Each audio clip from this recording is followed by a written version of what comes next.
tous, bienvenue sur ma chaîne vidéo. Mon nom, Dan Solo. Aujourd'hui, ce sera un démolage de Valeria Card Kingdom. Un jeu édité par Daily Magic Game. Design Isaac Valejo. Illustration Mihailo Dimitrievski. Oh boy, ok. Donc, c'est un jeu uniquement en anglais. Et oui, encore une fois, un jeu en anglais. Mais, vous me connaissez. On trouve les instructions, les règles en français sur BoardGameGeek. Et de plus, oui, il y a des écritures sur les cartes, mais si tout comme moi, vous avez un minimum d'anglais, si moi je suis capable de jouer, vous êtes capable aussi.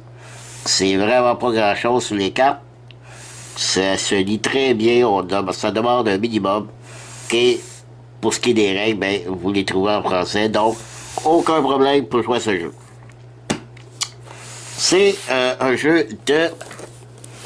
C'est ici, de 1 à 5 joueurs, ben oui, qu'on retrouve une version solo. 13 ans et plus, de 30 à 45 minutes. C'est un jeu de cartes. Moi, je le compare un petit peu, un mélange de Thunderstone et de Miniville.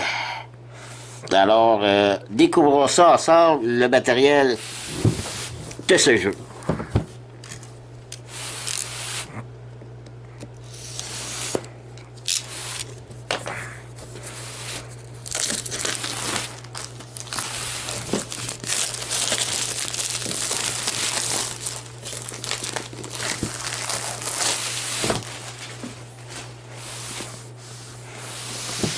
Très jolie boîte.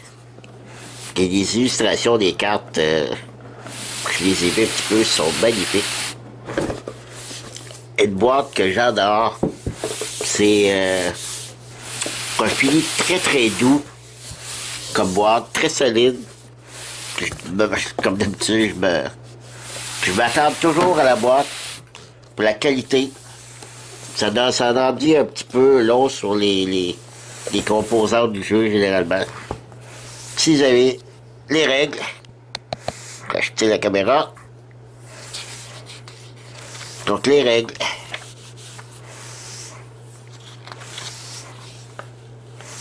Très bien illustré. La version française des règles de ce jeu, c'est semblable à ça. Je crois qu'on semble remplacer le texte. C'est bien expliqué. En tout cas, pour la version anglaise, c'est bien expliqué.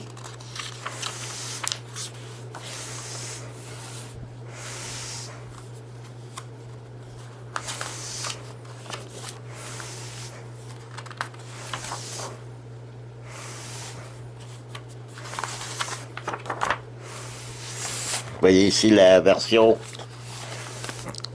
solo.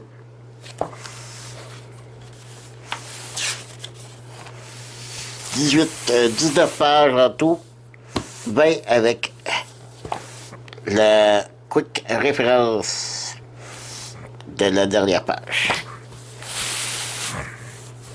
Ensuite, qu'avons-nous?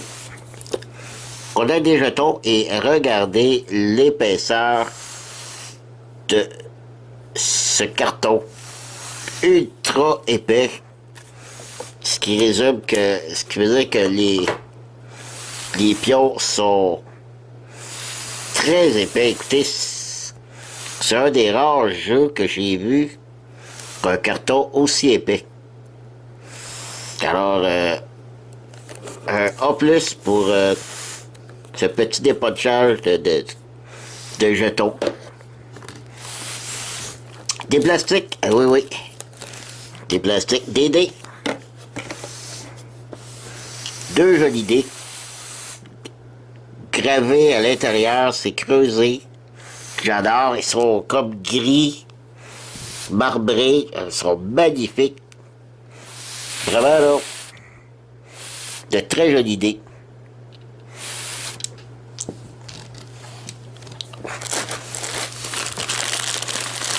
Des ressources, ben des ressources, non, pas vraiment. Qu'est-ce qu'on retrouve là-dedans? Je vais vous dire ça.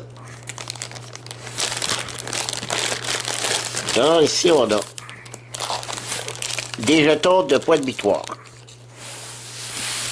C'est pas des jetons de points de victoire total qu'on a durant la partie. Ça peut arriver que durant la partie, on en gagne quelques-uns. Mais c'est surtout les cartes qu'on va avoir qui vont déterminer combien de points de victoire qu'on va faire à la fin, plus ces petits jetons-là qu'on va ramasser durant la partie. Mais ils sont magnifiques, ils sont en bois. Mais j'aime beaucoup le design de ces jetons-là. J'adore. C'est différent. Ici, ben, je pense que vous aurez compris qu'ici, ce sont des pièces d'or.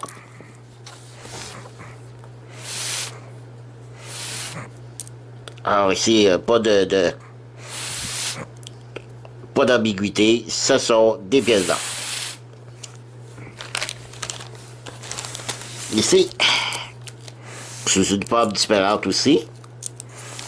Ce que j'apprécie. Parce que on pourrait juste dire, regarde, le rouge, c'est telle chose, mais là, ce sont 10 $. On va donner une autre forme à ces jetons. Je ne peux pas dire quelle forme, mais ils ont une forme différente. Et ce sont les points d'attaque. Et une autre, ici, d'autres couleurs avec d'autres formes. On dirait un peu comme un triangle. OK. Ça, c'est des points de magie. Alors, c'est les 4 sortes qu'on peut avoir durant la partie. Ensuite, qu'avons-nous? On a des petits feutres ici, des petits pour... c'est là-dedans qu'on va mettre nos ressources. Les dés... ici, encore des petits feutres. Car il va y avoir beaucoup de cartes qui vont se rajouter avec des extensions, bien sûr. J'adore ça. Ici, on a mis des petits... Encore, là, pour séparer toutes les sortes de cartes qu'il va y avoir dans le jeu.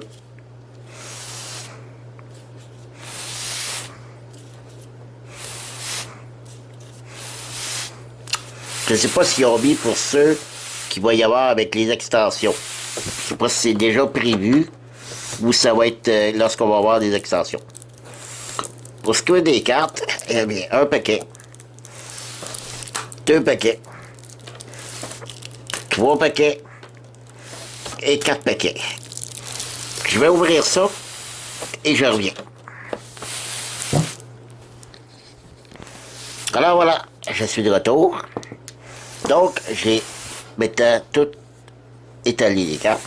J'ai serré les petits pions dans ma boîte. Mais regardez, j'ai mis des petits feutres. Donc, ça les empêche de tomber, de se mélanger dans la boîte comme ça. Donc, je vais les laisser là. Les autres aussi, c'est comme ça. Au niveau des cartes, ben, au niveau des cartes, ici, on a ce qu'on appelle les cartes de départ. Starter carte.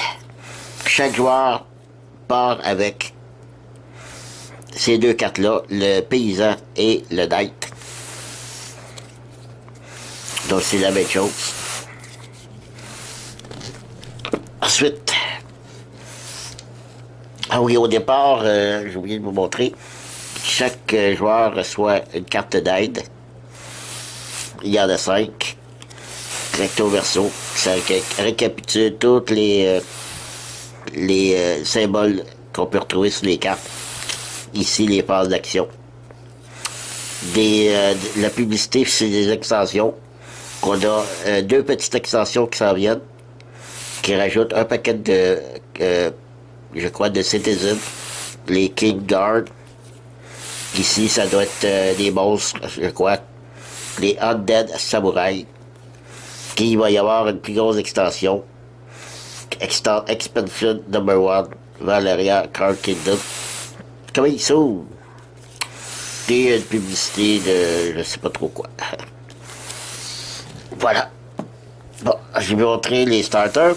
Les Citizens, c'est toutes les cartes qu'on va pouvoir acheter durant la partie. C'est montré ici les pièces d'or que ça prend pour les acheter. Et lorsque vous voyez 4 plus, c'est 4 pièces d'or, plus chacune des autres cartes qu'on aura pareil comme ceux-là.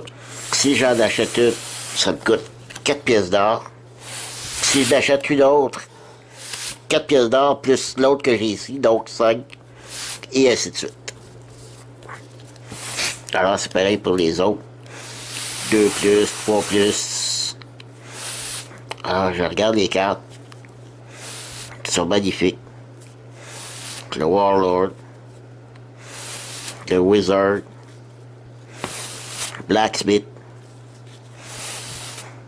Et puis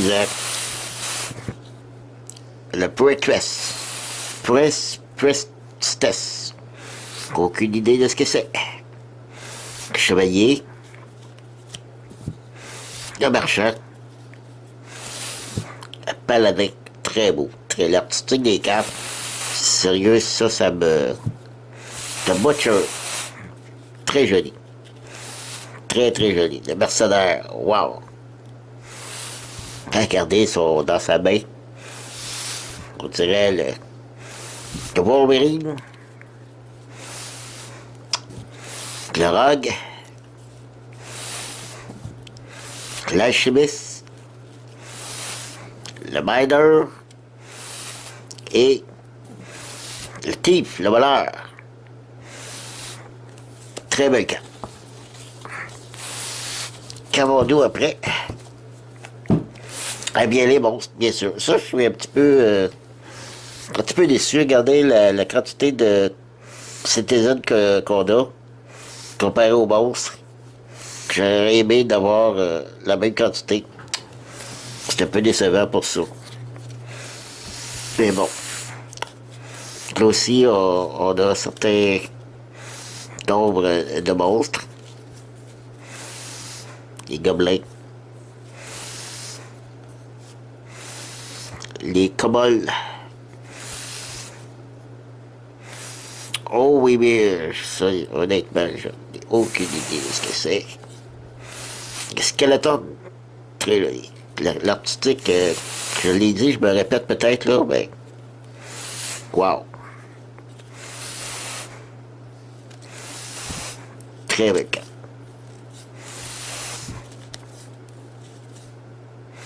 Oh wow. The Bane Spider.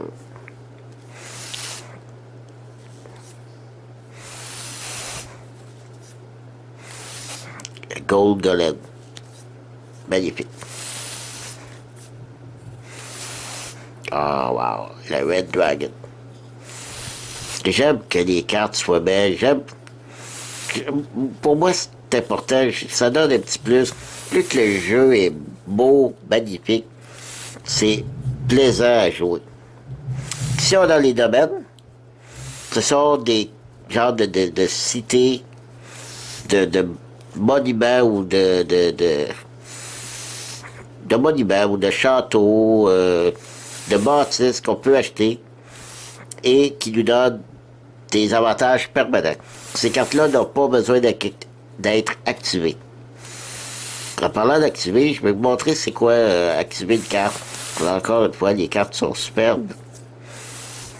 Très jolies. Alors ici, il y a des symboles pour acquérir ces cartes-là. Il faut avoir des cartes dans notre domaine qui a ce symbole-là.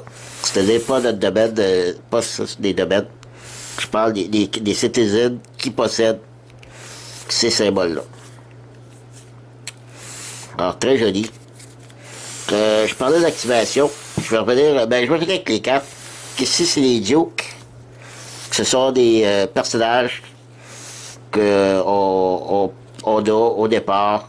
Et ils nous donnent des avantages, lui aussi, durant la partie. Je crois que c'est vers la fin qui nous dit pour lorsqu'on va faire 3 points de victoire pour chaque type de ces cartes-là. Un point de victoire pour 3 ressources d'or, de magie ou de points d'armée. Lorsqu'on a 3 de ces ressources-là, on fait un point de victoire pour chaque tranche de 3.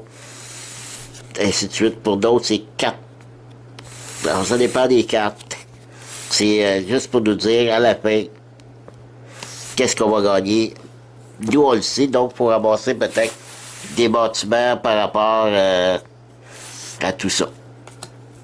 Les exhausts, c'est que lorsqu'on joue, on va avoir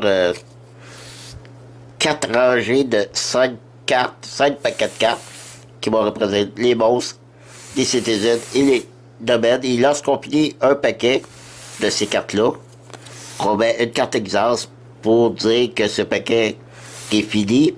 Puis lorsqu'il y aura 6 cartes exhausted sur le jeu, c'est là que la partie finit. Alors pour venir l'activation des cartes, je prends l'exemple ici de nos 2 cartes starter. Alors je commence avec ça. Et je lance les dés. À mon tour, je lance les dés. Vous voyez ici, j'ai un 5 et un 3. Alors je regarde. Ici, j'ai un 5 et un 6. Alors j'ai un 5. Je peux activer cette carte-là. Je gagne une pièce d'or. Mes adversaires qui ont tous la même carte aussi, ils peuvent eux aussi activer la carte parce que j'ai eu un 5. Donc, eux, ils récoltent ce qui est à droite. Parce qu'on voit ici un petit joueur. Ici, il y en a 3. C'est pour dire pour que les autres joueurs récoltent ce qui est du côté droit. Là, ici, c'est facile. Les deux côtés, c'est tout pareil.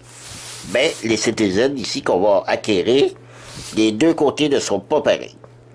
Alors moi, je vais activer, lorsque je vais faire mon dé d'activation, je vais récolter ce que moi j'ai ici. Si l'autre a la même carte, lui, il va activer ce qui est de ce côté-ci. D'une autre façon aussi, si j'avais fait un 5 et un 1, alors oui, j'ai un 5, je l'active. Non, j'ai pas de 1, mais 5 et 1 fait 6. 6, je peux activer cette carte. Donc, c'est toujours... On regarde les 2 dés individuels et on regarde additionnant les 2 dés pour voir si on peut activer une de nos cartes. Alors voilà, c'est comme ça qu'on peut activer les cartes pour gagner de l'or, des points de combat et des points de magie. Les points de magie dans ce jeu, c'est comme un joker. Ça peut remplacer une pièce d'or ou un point d'attaque. Mais pour les utiliser, il faut absolument, déjà au préalable, avoir au moins une pièce d'or avec des points de magie pour pouvoir l'utiliser ou un point d'attaque avec de la magie pour l'utiliser. On ne peut pas utiliser uniquement des points de magie. Alors voilà, c'est tout. J'ai un petit peu expliqué, grosso modo, ce qui était Valeria Card Kingdom, qui est probablement que je vous ferai peut-être une petite session solo pour vous montrer plus en détail ce merveilleux jeu. Alors merci de m'avoir suivi et je vous dis à la prochaine. Bye bye!